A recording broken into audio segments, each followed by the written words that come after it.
Welcome to another episode of the All Systems Go podcast. I have the pleasure of interviewing a good friend of mine. Greg, we go back many moons, many, We do. many We do. moons. We are what you would call an Infusionsoft OG. Okay, but let me get to the intro. Greg is the founder and CEO of the AltAgency, one of the top training coaching companies for done-for-you service providers such as digital agencies and consultants looking to grow and scale by packaging their expertise. This involves installing systems for growth and leveraging automation to save time. You can see the connection with automation, everyone. Anyways, with the end goal of listen to this, divorcing their time from their income. I just so masterfully put, Greg. I want to say it again, everyone. Divorcing your time from your income. That means when time is removed, income is not. Okay, it's still coming in. So today, who better than Greg Hickman himself to teach us and talk to us about the importance of productizing our services to scale? Because many of the listeners, Greg, don't have products. They've got services and they want to sell them like a product. They want that revenue, they want that impact, but they may feel like they have to customize it in every proposal. They have to look over and make sure that the service is meeting the specific client's need because that's what they pride themselves in. So we're going to talk about that, everyone. We'll see if Greg agrees or not. All right, but Yes. Well, without me belaboring on, Greg, welcome to the podcast, man. How you doing? very good. Thanks for having me. It's an honor. The lost art of automation and automating businesses. Here we Right. are again, full circle. Full circle, man. So how I'm familiar with your journey, your founder's journey, Greg, but Yep. what were the humble beginnings that led you up to AltAgency as it is now? Yeah. So I'll try to keep it fairly brief. I mean, out of college, I'm agency brat, like part of Omnicom family, representing big brands. Um, all different levels of like project management to account management. So like really got to learn the agency side of business early on. Um, from there, kind of like popped around from like larger organizations to small boutique firms, um, ended client side, responsible for hiring other agencies and boutique firms and consultancies before kind of going out on my own. And the first kind of dab at kind of building my own business was a little bit of a failure. I had a decade inside of all that agency game where I was really involved in mobile marketing and was even known as like the mobile guy when I started blogging and podcasting. But that didn't really get me a business. And somewhere in there, I met, came across Infusionsoft and really fell in love with automation. And I was using it inside of my own, service-based business to like streamline things, and started seeing that people that I cared about, online entrepreneurs building businesses online, were using it. And I could actually serve those people that I enjoy and am inspired by, on doing something that I'm also interested in. And so like that kind of led me down. That was early 20 or mid 2015. I like pivoted into serving online course creators, influencers, authors that were using Infusionsoft. And that was like the beginning of my agency, which was also a little bit of a disaster for many people that will talk about, like customization of work.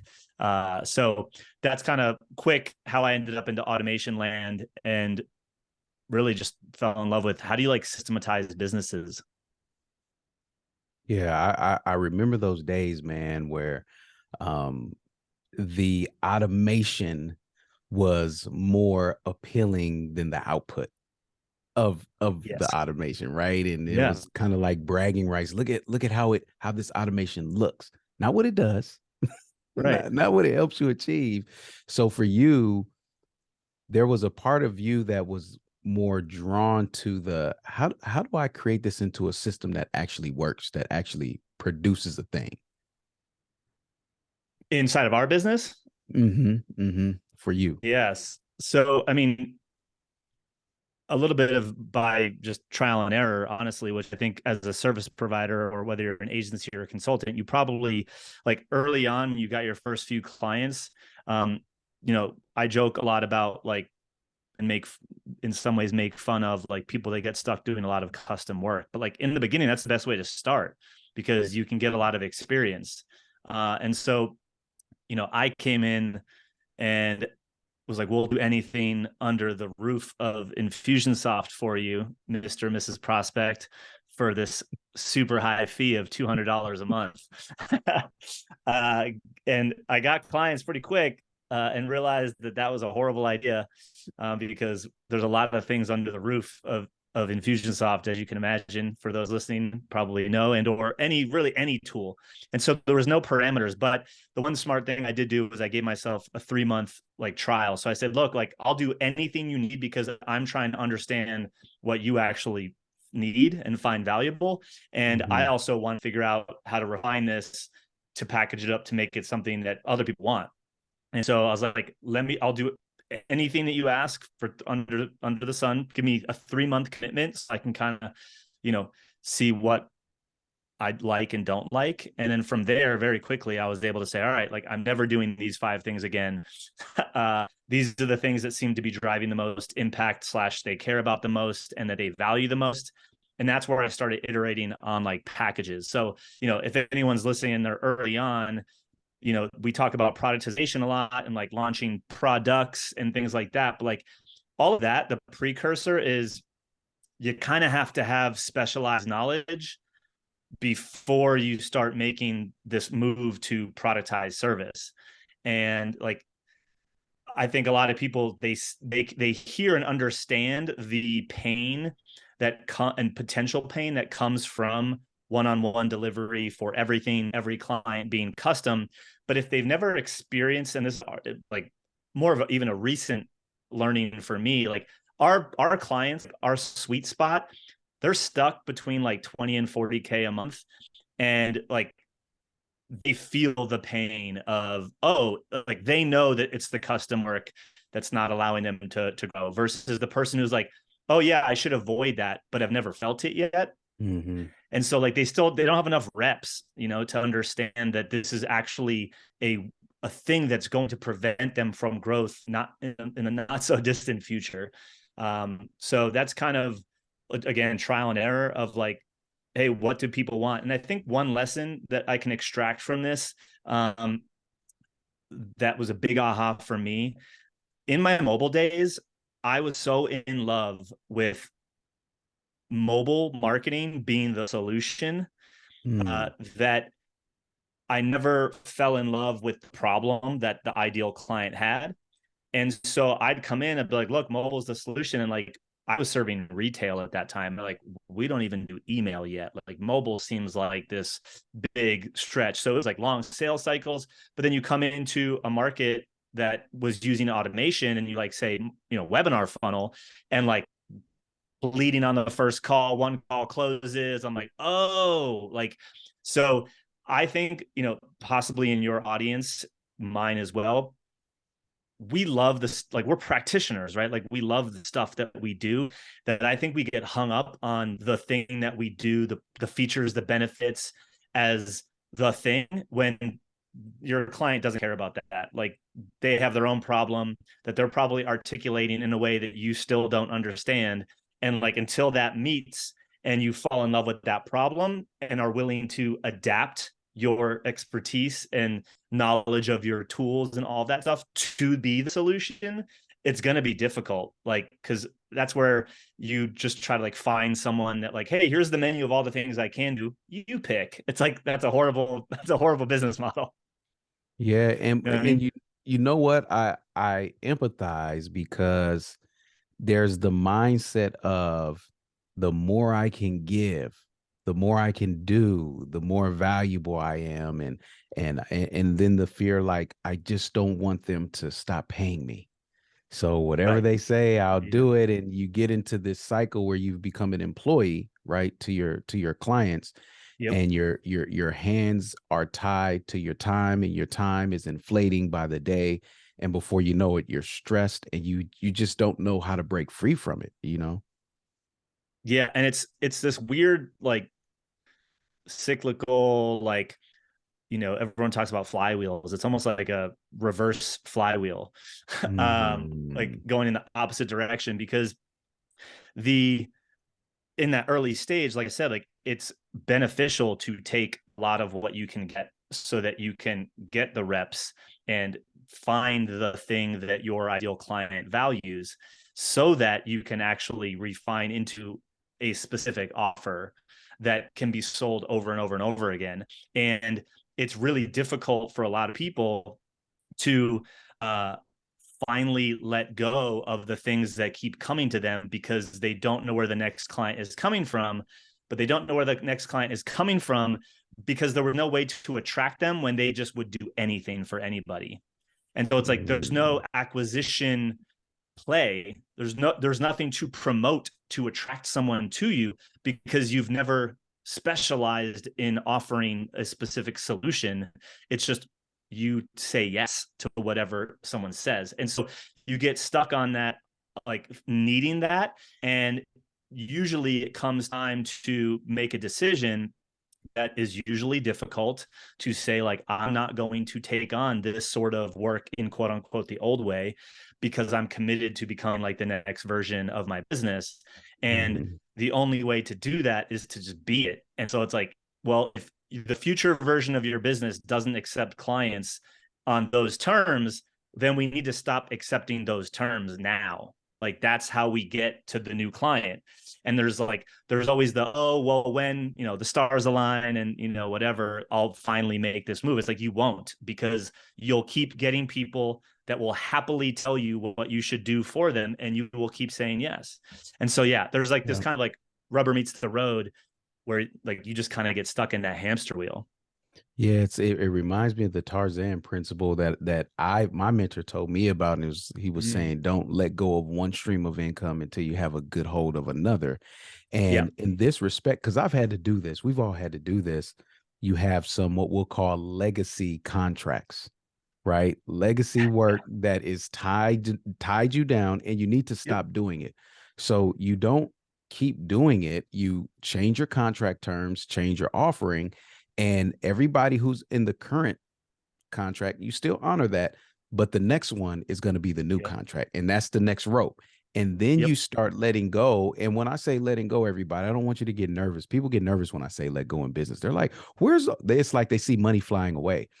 You Yeah. can, when I say let go, either transition them into the new terms, or just let them know we're no longer operating like this, so that you can Yep. swing from this new vine that will truly take you to the tree and you're trying Yep. to get to, So I think that, when I hear it, I've always viewed it in three phases. It's one to one.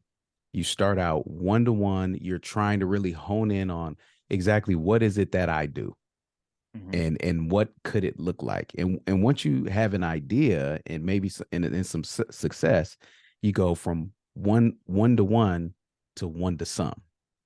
Mm-hmm. Now you may have three or four, you're kind of testing this thing out, and you're watching your time, watching the commitments that you're given, because the end goal is one to many, right?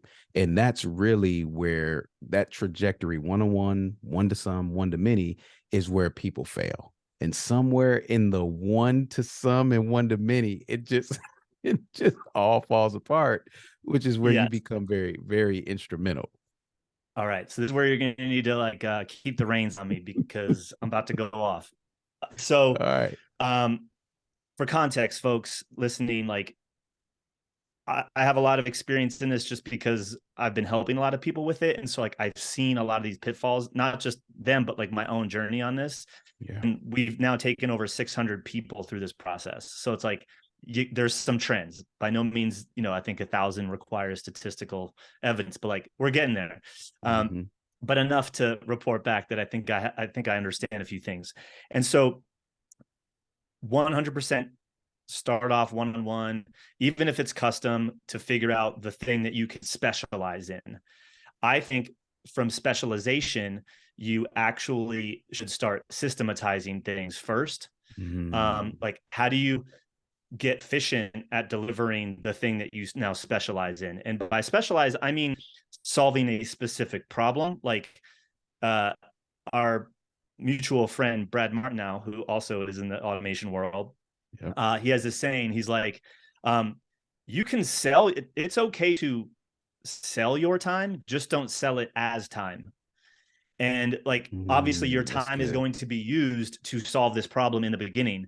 But you're not selling it as your hours or a block of hours. You're saying, hey, by this time or in this time frame, you will have X outcome, like this result or this transformation. And so I think like the specialization piece is, hey, we solve this problem and we install this system or this solution or this framework or this model, whatever it is, into your business.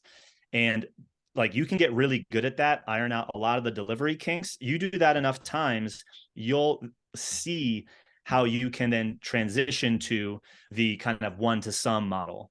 And this is where we have our clients, we call it the bolt on. Like you bolt on the same outcome that you were delivering in the specialization, possibly still one-on-one, but now guide someone through it versus doing the work. And Yes. it's the easiest to transition to because you should know how to do it really well because you've been doing it and you've been streamlining it. And so you probably already have tools and assets that allow you to do that work. And now you're just transferring the knowledge of how to use those tools and walking someone through that. And so like that's kind of like the bridge, the transition that you were talking about. Like don't let go. I agree. Like I don't think you should let go of the old clients, but one of the things that we focus on is, hey, in the first 90 days, like when we design what did help you design and package up what this new offer is going to look like. And for some, again, they have to specialize first before they're ready to go to small group. But let's go like find your, like, the goal is to go replace your most hands-on needy client in the first Mm. 90 days, because Oh, usually I it's one of love it. those legacy clients that are holding you back. And so what I did was, okay, let me make a list of the clients that are like, quote unquote, I'm losing money on or bleeding me dry from a time perspective, whatever. And we had a list of like 5 culprits that like fundamentally we were losing money on. And I Mm. ordered them. And so I'd go out, I get a new client for the new thing that had no problem buying the new way because they didn't know anything about the old way. And when I had that person, I then had the conversation with the legacy client and created a transition out plan. I made the offer on how to continue, but wink, wink, for the people that are around where you've given them everything, there's literally no way where they're not going to feel like you just swept the rug out from underneath their feet, which is why you got to go get the one to replace them first before you have that conversation. Yeah. And then don't burn bridges. Like offer up a transition plan. And so we had transition plans from 3 to 6 months with those 5 culprits, one of which actually I think was just like, I'm out and good. And so I was like, cool. Like, but in those replacing those 5, we got 80% of our capacity back, time Mm. capacity. And so the new model was way more efficient. And so we were able to serve more clients in less time with less hours, less people, and we became like instantaneously more profitable. And so there is that kind of sequence of events. So before I go on the next tangent, like any comments, questions, or cut me off? No, that's good, Greg. I love the take what you're doing, same deliverable, but let's guide them through it instead of actually do it for them. And we're parents. We have kids. Yeah. This is Yeah. literally taking the baby client and getting them self-sufficient in a way where it's like, hey, Yeah. look, I have a way, I have a result, an outcome. And that's what I hear when you talk about Brad. You could sell your time, just don't sell it as time. It's Yep. really understanding that in my one-to-one days, I'm the biggest thing that I can identify. It's not even about your time at that point. It's about what the outcome is. And now once I know that outcome, I call it being intimate with your results. Most people have no Yeah. intimacy with their results. They're like, I don't know who that is. It's like, whoa, Right. wait a minute. You said that's the result. How could you Yeah. not pick Yeah. them out of a lineup? That's yours. Take it home. But when you have that, you can more easily sell that result. And like I said, like you mentioned, working with somebody like yourself to show, okay, how can I start shaving off time? And I love what you said, the transition plan. People need help. Yeah. People are Greg, there's a lot of things that I do naturally, and that Hmm. was not one of my issues, is transitioning somebody from plan A to plan B. I've always had vision for plan B. I could always make that seamless connection, and I was never scared for them to go away, Yeah. right? But Yeah. I could understand how people like other agency owners, business owners may have problems with that, especially if it's somebody who was like their first client or so. And they're like, but if it wasn't for them, I wouldn't even be in business. They stuck with us through COVID and the hard times. And I just, Yeah. Greg, I hear what you're saying, but Yeah. I'll just keep them. But like you said, when you did it, it freed up 80% of time capacity. And Yeah. it's, so while we're here, actually, I want to ask this. How do you get somebody to work through those mental demons? Because it's not even about your framework at that time. It's about some Yeah. emotional connection and feeling of I owe you this, or they did so much for me. How do you help them transition from that? Yeah. Uh, it's definitely hard depending upon the person and like how far along. I mean, fundamentally, how scarred are they? Hmm. From the process. But like a few thoughts is, um, one thing. Back to that Tarzan example. Uh, and this is a more of a recent learning in the last year. Mm, When you're like when I'm showing someone that this is like the new pathway, like some of them still don't believe that it's possible. And I need to almost paint them a picture of what this new identity looks like, because I think part of the issue is it's impossible for us to let go of an old identity without replacing it with a new one. And so yeah. like I need to get them to understand this identity that we are becoming, and it's a different type of owner. That owns a different type of business than the one you own now. And we need Wow. to start making decisions for that person, not you. And it probably won't make sense to you right now because you're still connected to this old identity. And so we have to show them what the new identity is for them to be willing to let go of the other rope, from the Tarzan example. And the analogy that hit me hard, Alex Hormozy said it. He's like, sometimes the old has to die for the new to be born. And it's like, that's 100% how I felt. Like I spent 6.5 months trying to create customized plans for those legacy clients because I was so afraid to lose them.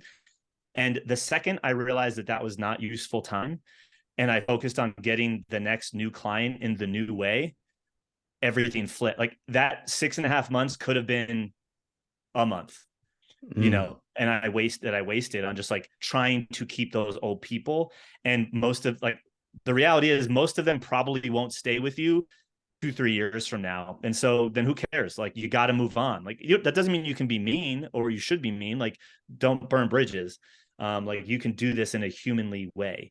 Where you'll feel good about it, but you're going to have to, or else you're going to continue down this path. Like there's literally no way out, but you can balance, right?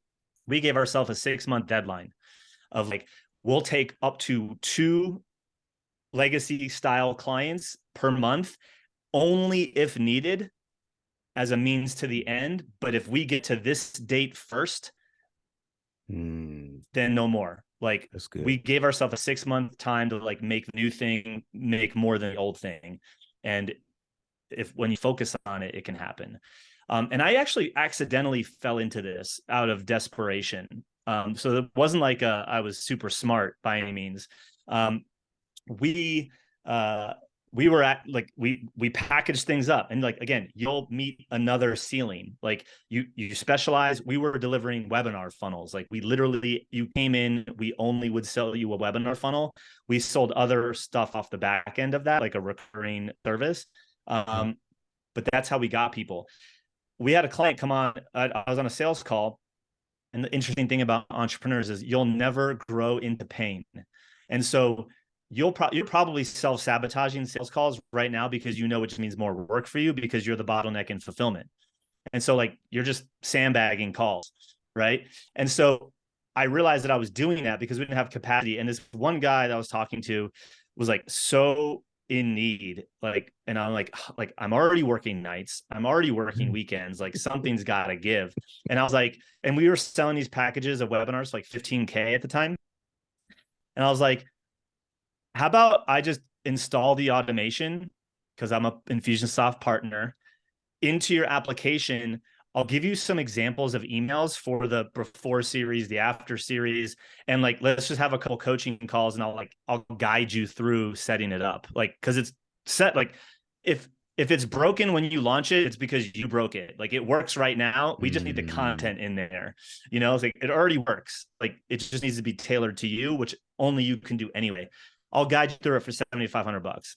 I don't even know. Like it just like it was like I blacked out and that's what happened. And he said, yeah. And I was like, oh, wow, this is a thing. And so I think an opportunity for most people listening to this, especially if you're at capacity, you could take more clients right now without adding or changing anything, like, and just show people what you do. And the interesting discovery on that, which I actually just interviewed a guy on my YouTube channel that just did this. And Mhm. he goes, it's really great for the person who was never going to be able to pay you for the done for you, but they still were willing to pay something to get the help. And so if your ideal Mm. avatar, say only like started $1 million a year and you can never serve anyone below that, you have this offer. People below 1 million could now get in the game and you can actually help those people, but with less effort because you're showing them, not doing it for them because they can't afford the done for you. But the other interesting piece happens is people higher up also will want that same offer because there might be, say your sweet spot is between 1 and 5 million. There might be the company that is doing 10 million and they have the personnel to be the labor. They don't have the strategy, and your done with you offer is the strategy. They'll execute it internally. They'll still never hire you to do the work because they see that as inefficient because they have people in house to do it. They Mhm. just don't have strategy, and there's been no way to get that from you up until now. And so you actually expand your total addressable market downward and upward with the same offer, which becomes really interesting for who you can actually help. And I found that works for a lot of people, like that we get hung up on the done for you. It's like, well, what happens when you find the person that doesn't want you to do it for them? They just want your expertise because you've solved this problem 100 times already. Like Yes. people will pay you for that and they will do the work. Sell more to those people. Yeah, you know, this is so good, Greg, because it speaks to how attractive results are, Yes. right? And you, like you said, you may be targeting 1 million annual in revenue type companies, the 5 million. It doesn't matter because as you get reps in doing the same thing over and over, you not only get better at it, your systems are easier on the back end to build around it. Your team is easier to train around it, but you also get better talking about it. You get Yes. better delivering it in the form of persuasive copy. You get to know the pain points more intimately. So, Yeah. like you said, the big fish, the big whales, they hear that. They're like, wait a minute, is that what you do down there? And they'll come Yeah. down and say, hey, can you do Yeah. that for us up here? But it's to your point. There's this stick to itiveness, this grit, fortitude to trust the process because along the way, you're oh, Greg, we live this. You're always tempted with that person that looks like they can rescue you, the big Yep. contract, the whatever, Yeah. and they want your time. And the old you, if it's not buried deep enough, will come out like Thriller, come out Right. of the ground and start dancing like, hey, that's me. Let's do it. So it's I loved how you put the new identity. and the Yeah. old identity. Like you can't let go of the old identity till you get the new identity. And then that's when you burn the bridges, right? Like we never go back. We're not going back here. You can helicopter to where we're at, but those days Yeah. are long gone, you know. Yeah. Let me share a couple principles All or right. things that I think kind of come up for people that I think they're probably thinking as we're talking. But the um inside of that journey, something interesting happened when um we had, like, as you start serving people, right? Like you're going to identify these little nuances in your ideal client profile that make someone qualified or not.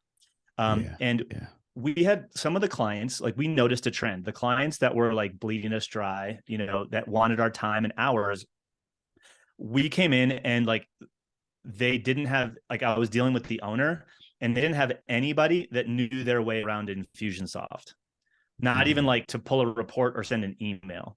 And so those were the ones that where we got sucked into the admin work because it was the owner, he didn't have the time.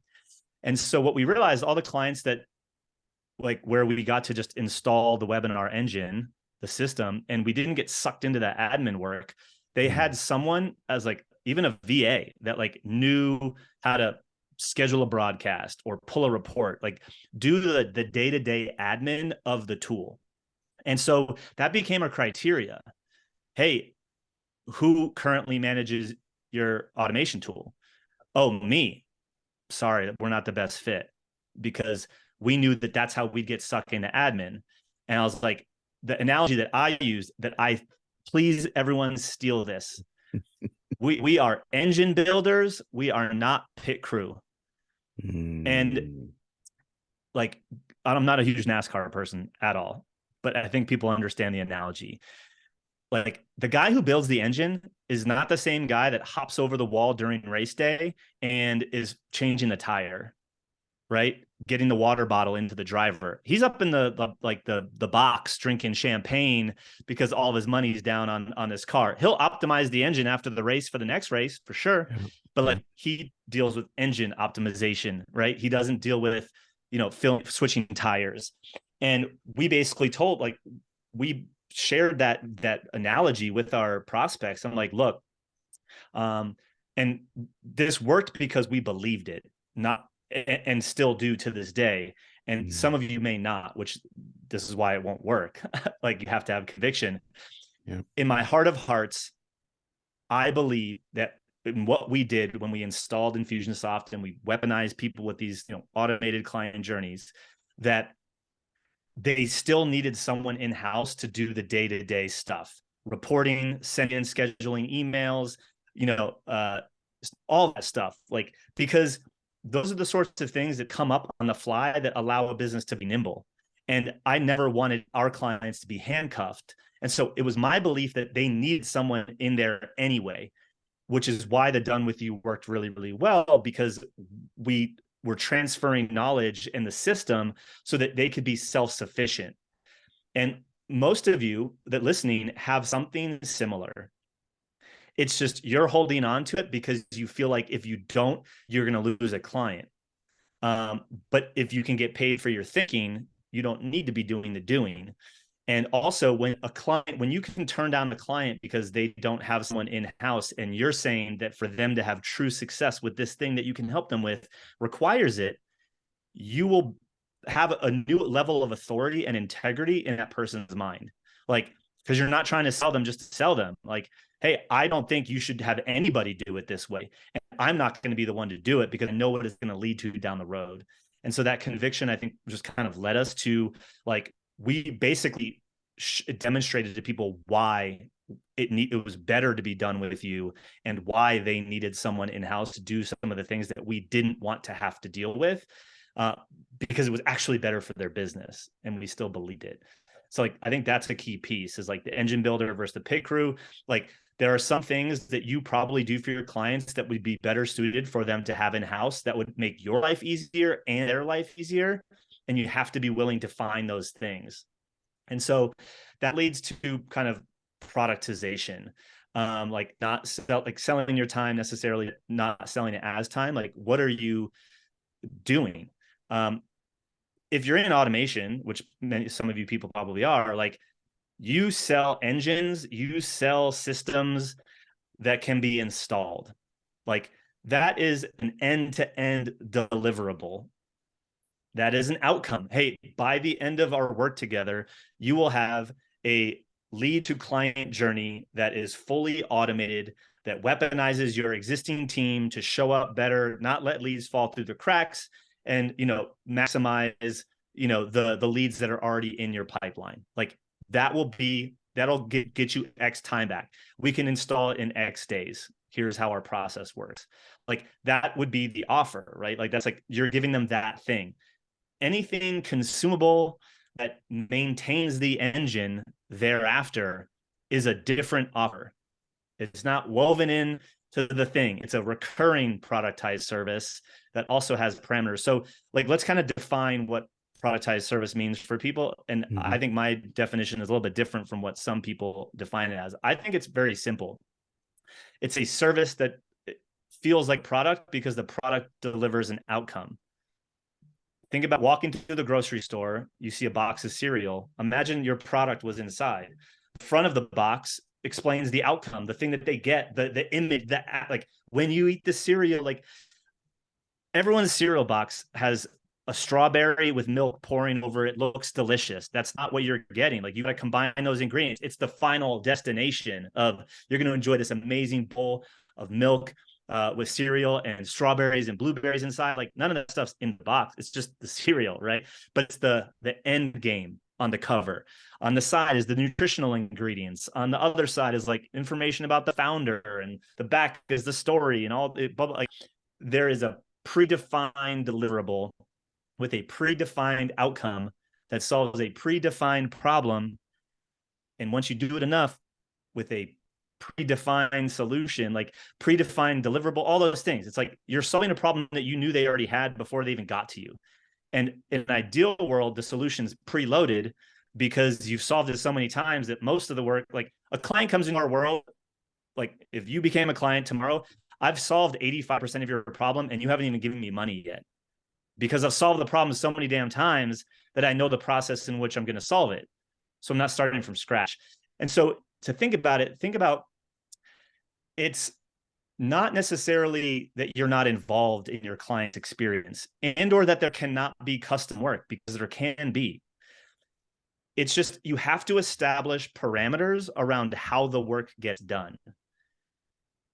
There can be custom work inside there for sure if you want. And you can make it as little and or as highly custom as you want.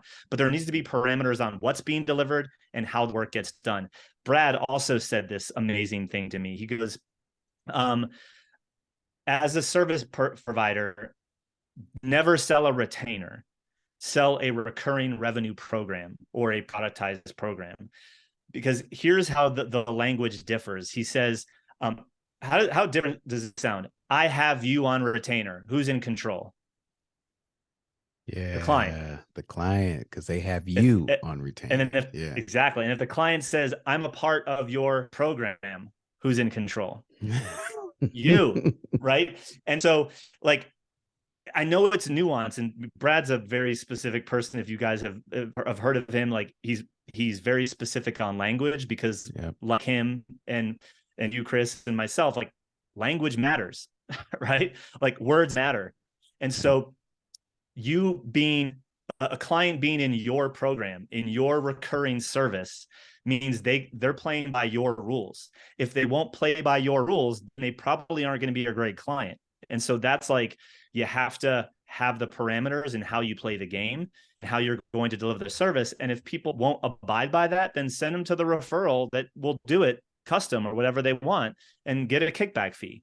And then you don't have to deal with the clients that you don't want to deal with. So I think it's like, you have to design the parameters. And so let's distinguish the evolution.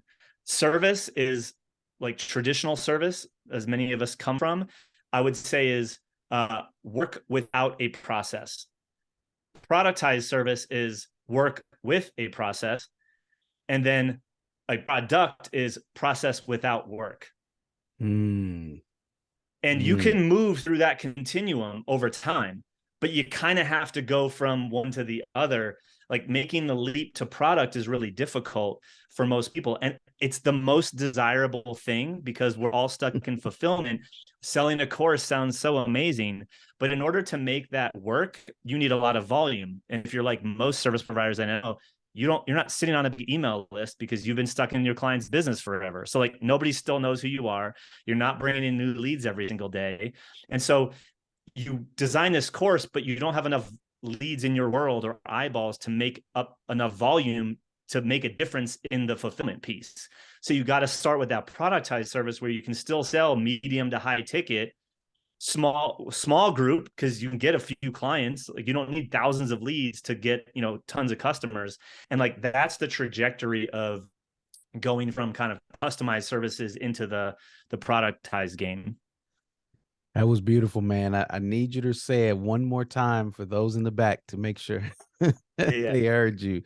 You said, say it was a process without time. Yeah. Service business is work without a process.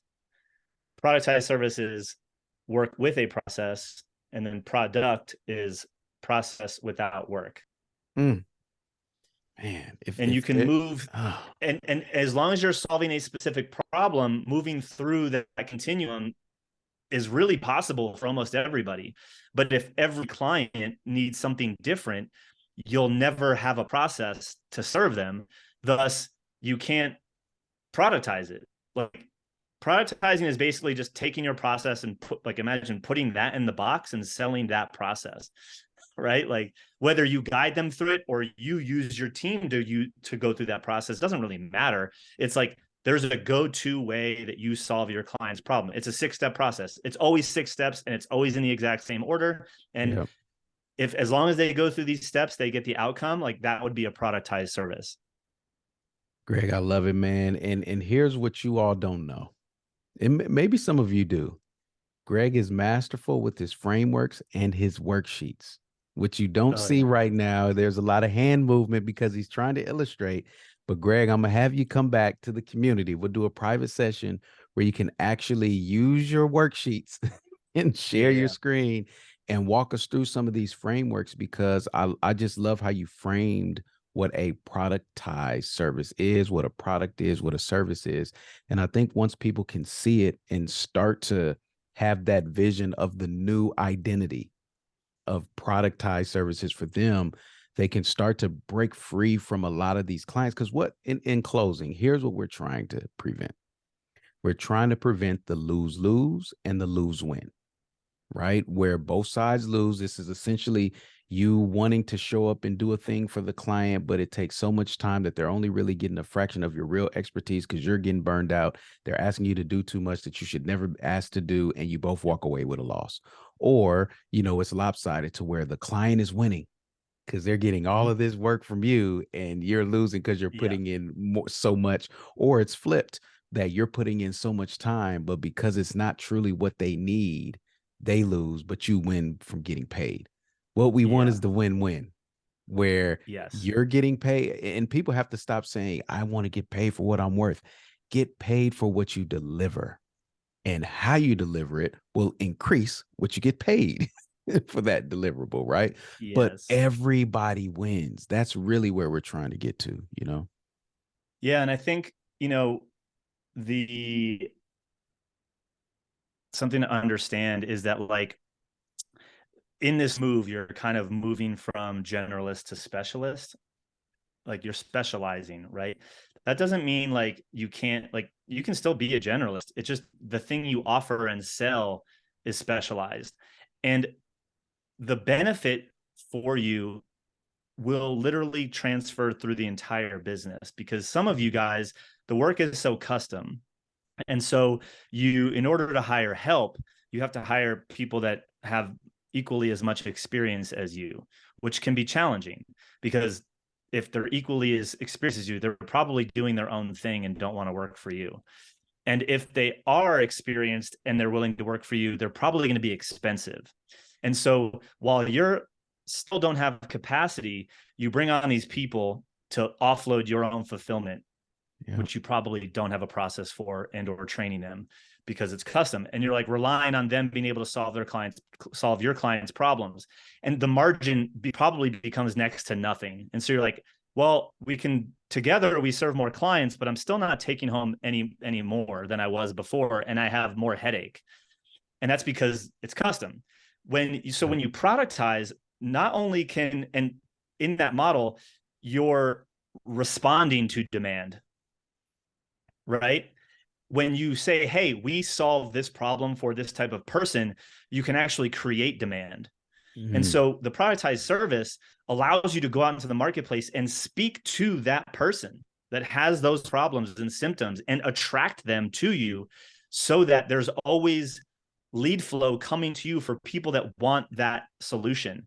And when you want to close them, you can enroll them into your services, right? But like the productization piece, not only does it make your marketing easier, because now you can say, hey, we do this for this type of person, and build out the attraction piece, but it also helps you streamline your fulfillment and probably become more profitable in delivery, because you won't need like I'm careful when I say A+ players. You don't need people as experienced or specialized as you, because you'll have compartmentalized your delivery into a multi-step process, and you'll be able to say, hey, step 3 of 5, that one, like I need someone that knows how to do X, Y, Z. I don't need them to know how to do all the things. I need them to know how to do like that specific thing.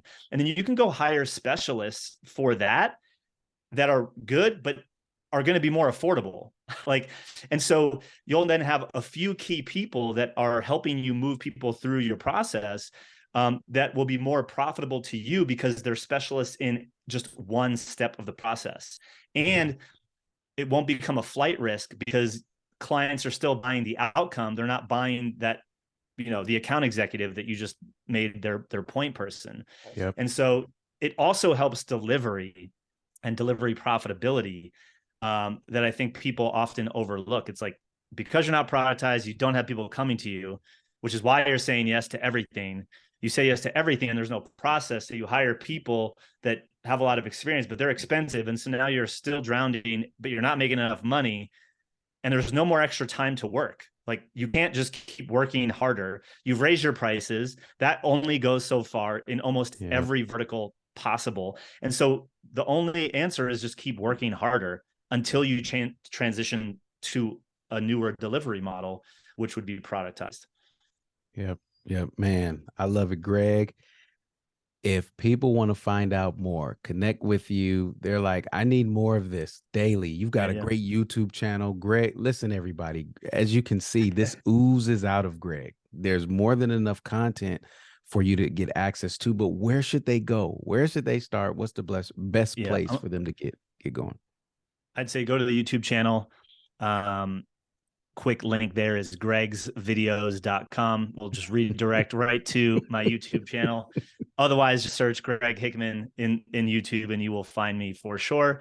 There's a really good playlist, video playlist all around productization on there. And all the frameworks and models that Chris was alluding to are very much a part of that channel. So definitely dive in if you want to learn more. Yes, absolutely. Thank you for this, Greg. Community members, we'll have Greg on. We'll have our own special encore with Greg, screens, worksheets, drawings, and all of that. Greg, thank you, man. I can't thank you enough for being on the podcast, man. Thanks for having me, man. It's always fun chatting with you. Always, man. All right.